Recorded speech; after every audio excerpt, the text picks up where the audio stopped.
여러분들의 구독과 좋아요는 저에게 큰 힘이 됩니다. 귀 기울이면 마음이 행복해지는 시간. 안녕하세요. 빛나는 오늘을 듣다입니다. 여러분들의 어린 시절은 어떠셨나요?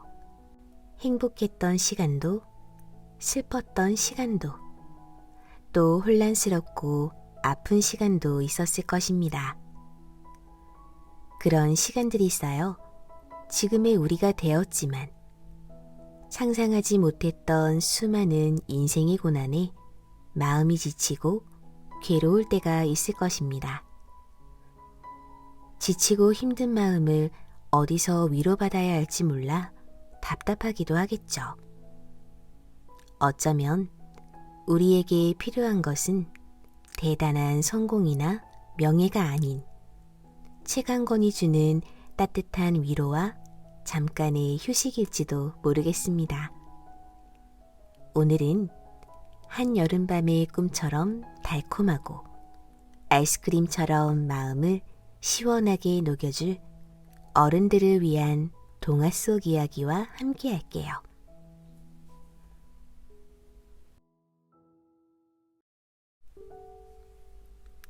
영혼의 유혹, 사랑의 완전함, 어부와 영혼, 오스카 와일드. 오스카 와일드의 동화 어부와 영혼은 제목 그대로 어부와 그의 영혼에 대한 이야기입니다. 바닷가 마을의 젊은 어부는 어느 날 그물에 걸린 인어를 발견합니다.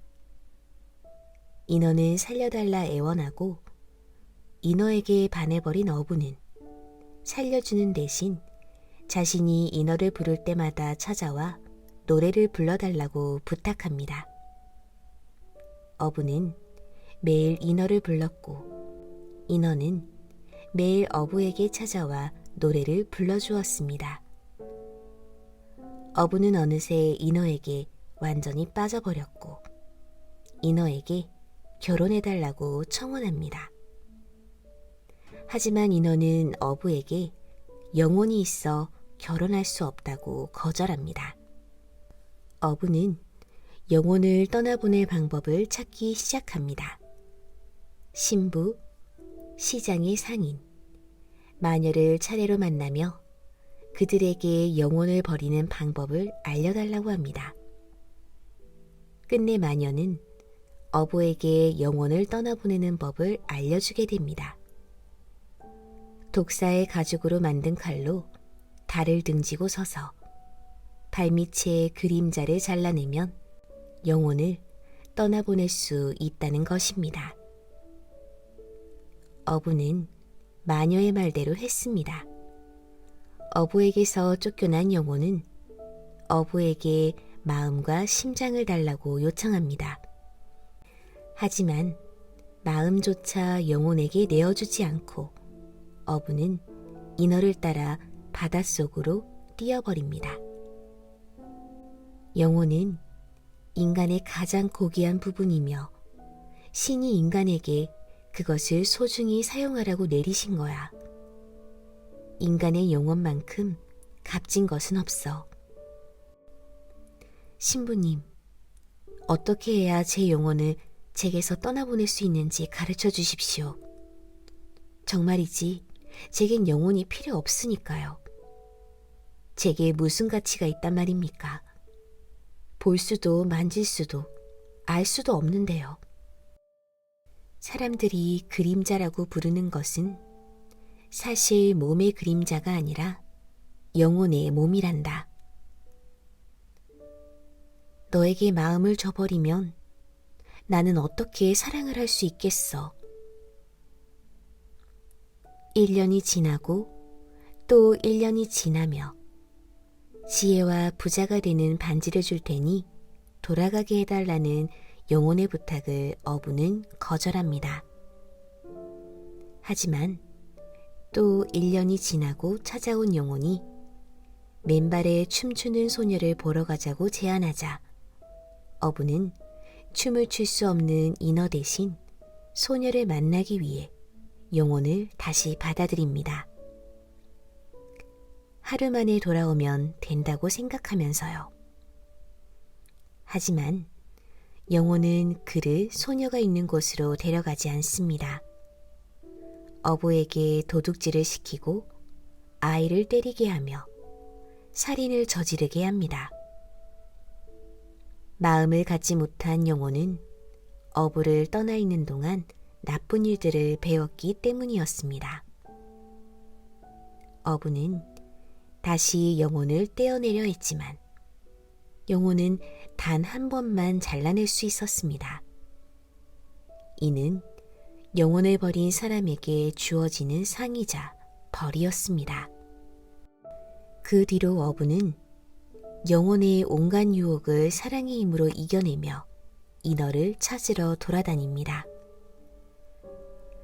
하지만 아무리 오랫동안 불러도 인어는 돌아오지 않습니다.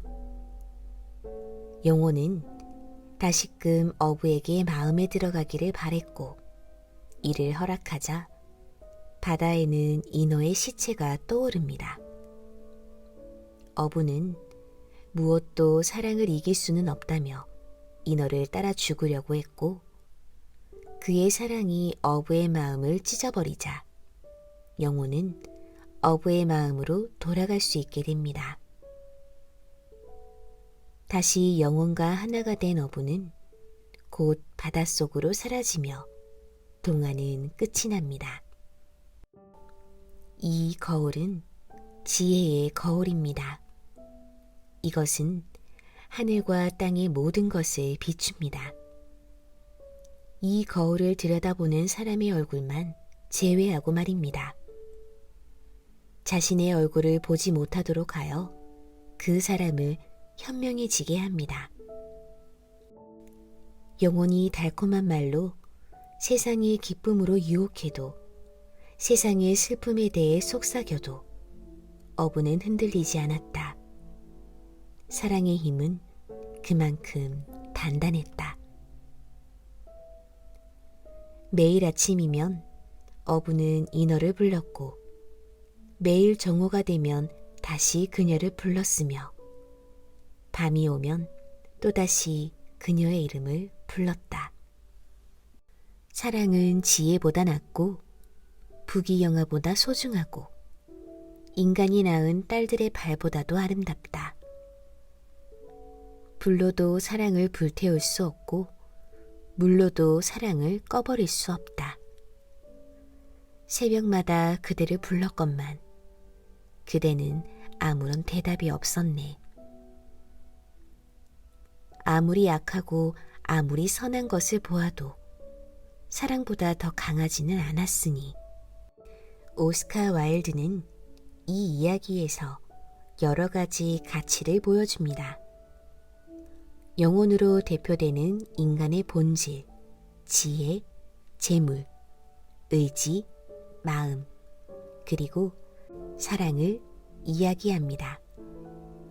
오직 인간인 어부만이 가질 수 있는 영혼, 어부가 거들다 보지도 않았던 지혜 또는 재물, 사랑과 양심을 지키기 위해 필요한 마음. 이 중 어부에게 가장 중요한 가치는 무엇이었을까요? 어부가 바다의 인어와 사랑에 빠진 이상 이 이야기는 행복한 결말을 맞이할 수 없습니다. 사랑과 영혼 중 한 가지는 반드시 포기해야 하기 때문입니다. 우리의 사랑도 비슷합니다. 사랑은 언제나 예상치 못할 때 다가와 예정에 없던 사랑을 쏟게 합니다. 그 순간 우리는 무엇을 가장 우선시하게 될까요? 무엇을 자신의 기반으로 삼아야 할까요? 여기에는 잘못된 가치도 무조건 옳은 가치도 없습니다. 그저 여러분이 선택에 따라 만들어지는 미래가 있을 뿐입니다.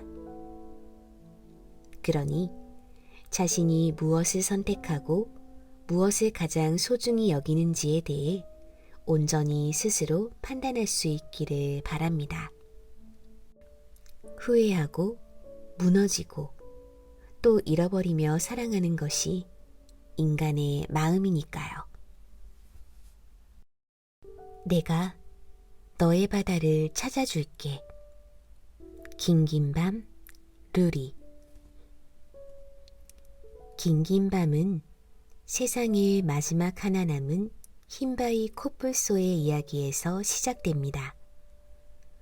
소중한 이들을 모두 잃고 마지막 남은 하나가 된 흰바위 코뿔소 노든과 어린 펭귄이 함께 바다를 찾아가는 여정이 이야기의 주를 이룹니다. 노드는 코끼리 고아원에서 태어나 코끼리들과 함께 자랐지만 자신의 정체성을 찾아 코끼리들의 곁을 떠납니다. 노드는 곧 코뿔소들을 만나 결혼도 하고 딸도 낳게 되지만 코뿔소의 뿔을 노리는 사냥꾼들에게 가족을 잃습니다. 노드는 다리를 다쳐 동물보호단체의 치료와 보호를 받지만 원래 살던 곳이 아닌 동물원으로 가게 됩니다. 인간에 대한 복수심을 품고 살아가던 어느 날 전쟁이 일어나 노든이 갇혀있던 동물원이 불타버립니다. 노드는 알을 가진 펭귄 치쿠와 함께 동물원을 탈출합니다. 노든과 치쿠의 목적지는 바다였습니다. 초원과 사막에서는 펭귄이 살아갈 수 없었으니까요. 하지만 바다로 가는 너무나 멀고 험한 길을 견디지 못한 치쿠는 도중에 죽고 맙니다. 치쿠의 죽음 이후 알에서는 무사히 어린 펭귄이 태어납니다. 노든과 어린 펭귄은 다시 바다를 향해 나아갑니다. 모든 것을 잃었던 노든과 태어난 순간부터 혼자일 수밖에 없었던 어린 펭귄. 이들은 서로의 마음을 지켜주고 노드는 최선을 다해 어린 펭귄을 돌보며 나아갑니다. 밤은 길고 또 길며 세상은 험난하고 외롭습니다. 하지만 곁을 지켜주는 이가 있다는 사실은 기적과도 같았습니다. 더 넓은 세상으로 가. 너가 떠나는 건 슬픈 일이지만 우리는 괜찮을 거야. 우리가 너를 만나서 다행이었던 것처럼 바깥 세상에 있을 또 다른 누군가도 너를 만나서 다행이라고 여기게 될 거야. 훌륭한 코끼리는 후회를 많이 하지. 덕분에 다음 날은 전날보다 더 나은 코끼리가 될 수 있는 거야. 나도 예전 일들을 수없이 돌이켜보고는 해. 그러면 후회스러운 일들이 떠오르지. 하지만 말이야, 내가 절대로 후회하지 않는 것들도 있어. 그때 바깥 세상으로 나온 것도 후회하지 않는 몇 안 되는 일들 중 하나야.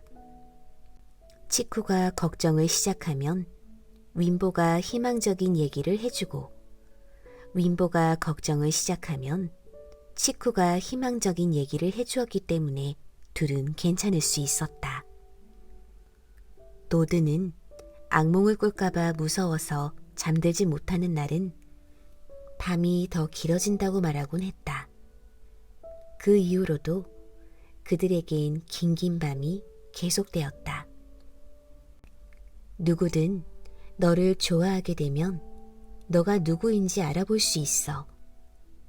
아마 처음에는 호기심으로 너를 관찰하겠지. 하지만 점점 너를 좋아하게 되어서 너를 눈여겨보게 되고 너가 가까이에 있을 때는 어떤 냄새가 나는지도 알게 될 거고 너가 걸을 때는 어떤 소리가 나는지도 귀 기울이게 될 거야. 그게 바로 너야. 하지만 함께라는 것이 모든 것을 해결해 주지는 않았다. 세상에는 노든이 어쩔 수 없는 일이 너무도 많았다. 치쿠는 동물원을 벗어나 본 적이 없는 펭귄이었고 그런 치쿠에게 동물원 밖의 세상은 혹독했다. 알 바깥의 세상에서는 살기보다 죽기가 더 쉽다고 했다. 살아남는 게 그렇게 어려운 일인데도 내가 끝까지 살아남아야 하는 이유는 치쿠와 윈보 때문이라고 했다. 함께 바다를 향해 나아가던 길에 노든과 어린 펭귄은 밀렵꾼을 만납니다. 노든은 그들에게 복수하려고 했지만 어린 펭귄은 노든을 말립니다. 노든은 어린 펭귄을 위해 복수를 포기합니다. 이어지는 그들의 여정에서 그들은 동물보호단체의 사람들을 만납니다. 그들은 쇠약해진 노든을 초원으로 보내주었고 어린 펭귄은 다시 바다를 향해 나아갑니다. 이별은 슬프고 홀로 서기는 두렵지만 서로에게 받은 단단한 마음을 간직한 채 언젠가는 다시 만나 반드시 서로를 알아볼 것이라고 믿었습니다. 노드는 어린 펭귄에게 이름을 지어주지 않았지만 이름을 부르지 않더라도 우리는 반드시 알아볼 수 있다고 이야기합니다. 그렇게 자신의 길을 나아간 어린 펭귄은 모래 언덕 정상에서 바다를 마주합니다. 그토록 간절히 찾고자 했던 푸른 지평선을 만납니다. 사막은 모래 속에 숨은 생명들로 가득했다. 살아남은 기적은 우리에게만 특별하게 일어난 일은 아니었다. 나는 절벽 위에서 한참 동안 파란 세상을 내려다보았다. 바다는 너무 거대했지만 우리는 너무나 작았다. 바다는 이루 말할 수 없이 아름다웠지만 우리는 엉망진창이었다. 노드는 옛날 기억에 사로잡힐 때마다 앞으로 걷고 또 걸었다. 노든이 할 수 있는 것은 그것밖에 없었다. 두려웠다.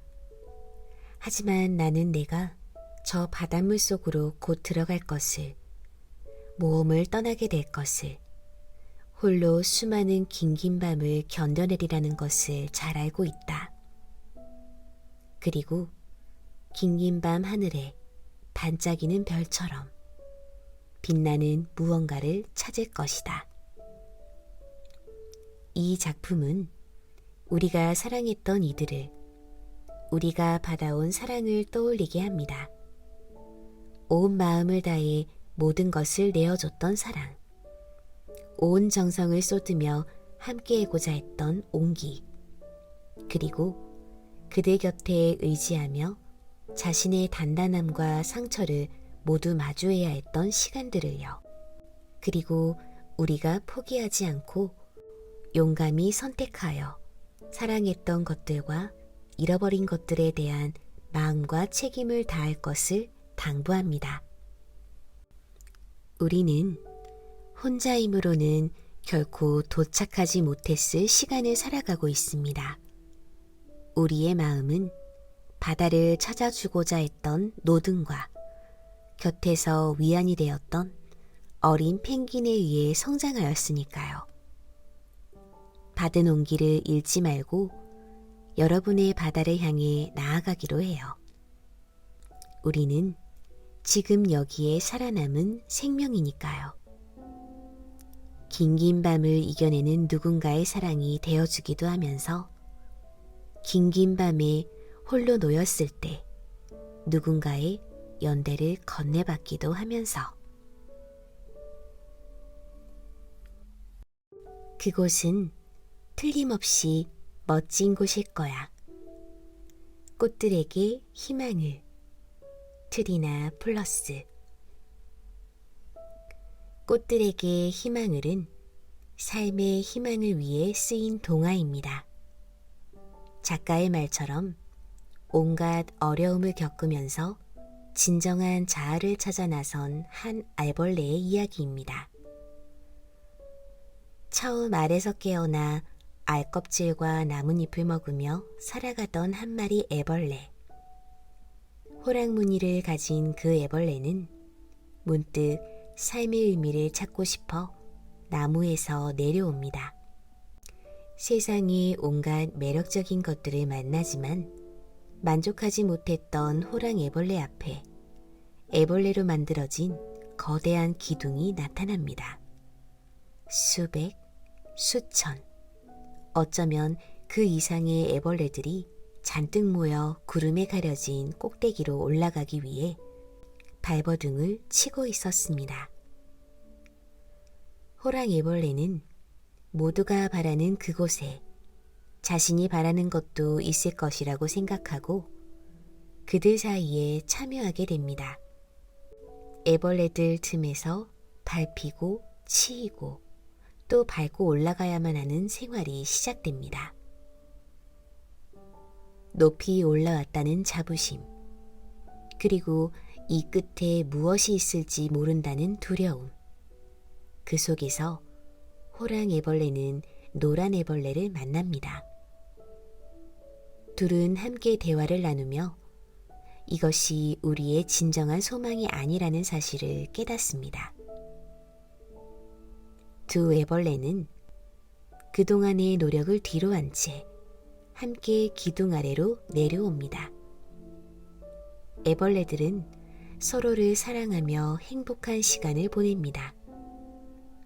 하지만 평화로운 생활에 지루함을 느낀 호랑애벌레는 다시금 기둥 위로 오르기 시작합니다. 호랑애벌레가 떠나고 슬픔에 잠겨있던 노랑애벌레도 자신이 원하는 일을 찾기 시작합니다. 그저 먹고 자라는 것만이 삶의 전부는 아닐 거야. 이런 삶과는 다른 무언가 있을 게 분명해. 내가 정말로 원하는 건 도대체 무엇일까? 내가 원하는 건 순간순간 달라지는 것 같아. 틀림없이 그 이상의 것이 있을 거야. 노란 애벌레는 늙은 애벌레를 만납니다. 털투성이 자루 안에 거꾸로 매달린 모습에 놀란 노란 애벌레에게 늙은 애벌레는 나비가 되기 위한 과정을 말해줍니다. 자신의 가능성을 깨달은 노란 애벌레는 그 곁에서 실을 뽑아 고치를 만들기 시작합니다. 영겹과 같은 시간이 흐른 뒤 노란 애벌레는 나비가 되었습니다. 노란 나비는 호랑 애벌레를 찾아 벌레들의 기둥으로 날아오릅니다. 호랑 애벌레는 노란 나비의 모습에 경이로움을 느낍니다. 그리고 기둥 끝에는 아무도 없다는 것. 그리고 자신도 나비가 될 수 있다는 사실을 깨닫습니다. 기둥을 내려오며 호랑 애벌레는 모든 애벌레의 눈 속에서 멋진 나비의 모습들을 봅니다. 그리고 그들에게 우리는 나비가 될 수 있다고 외칩니다. 기둥을 벗어난 호랑 애벌레는 노란 나비를 만납니다. 그를 따라 번데기가 된 호랑 애벌레는 마침내 호랑 나비로 다시 태어나게 됩니다. 나비는 미래의 너의 모습일 수도 있단다. 나비는 아름다운 날개로 날아다니면서 땅과 하늘을 연결해 주지. 날기를 간절히 원해야 해. 하나의 애벌레로 사는 것을 기꺼이 포기할 만큼 간절하게. 겉모습은 죽은 듯이 보여도 참모습은 여전히 살아있단다. 삶의 모습은 바뀌지만 목숨이 없어지는 것은 아니야. 나비가 되어보지도 못하고 죽는 애벌레들과는 다르단다. 날개를 가진 멋진 존재로 변할 수 있다는 확신도 없는데 하나뿐인 목숨을 어떻게 위험에 빠뜨릴 수 있단 말인가. 그토록 고생해서 올라온 기둥이 수천 개의 기둥 가운데 하나일 뿐이라니. 꼭대기에 오르려면 기어오르는 게 아니라 날아야 하는 것이었습니다. 애벌레들의 모습은 모두 우리를 닮았습니다. 무엇인지 명확하지 않은 목표를 향해 끊임없이 나아가며 경쟁하는 삶을 살고 있죠. 그렇게라도 하지 않으면 우리는 불안에 잠식당하고 말 것이니까요. 하지만 그 과정에 우리가 정말 바라는 것이 무엇인지, 내가 어떤 존재가 되기를 바라는지 찬찬히 자신을 돌아보는 시간은 없습니다. 우리 모두에게 존재하는 가능성과 희망을 뒤로하고 불안을 덮기 위해 무작정 나아가고 있습니다. 그럴 수밖에 없는 순간에 살아가고 있으며 그것이 옳다고 모두가 말합니다. 하지만 가끔씩 우리에게는 용기가 필요한 순간이 있습니다. 불확실함을 감수할 용기, 그리고 때로는 포기할 수 있는 용기, 자신의 욕망을 바라보고 때로는 무언가를 진실로 사랑할 수 있는 용기가 필요합니다. 우리 모두에게는 더 나은 삶을 살고자 하는 의지와 이루고자 하는 꿈이 있을 것입니다. 여러분은 무엇을 바래왔나요? 무엇을 포기하였으며 무엇을 위해 지금의 자리에서 나아가고 있나요? 이 이야기가 여러분에게 한 번 더 자신을 돌아볼 기회가 되기를 바랍니다. 또 만나요.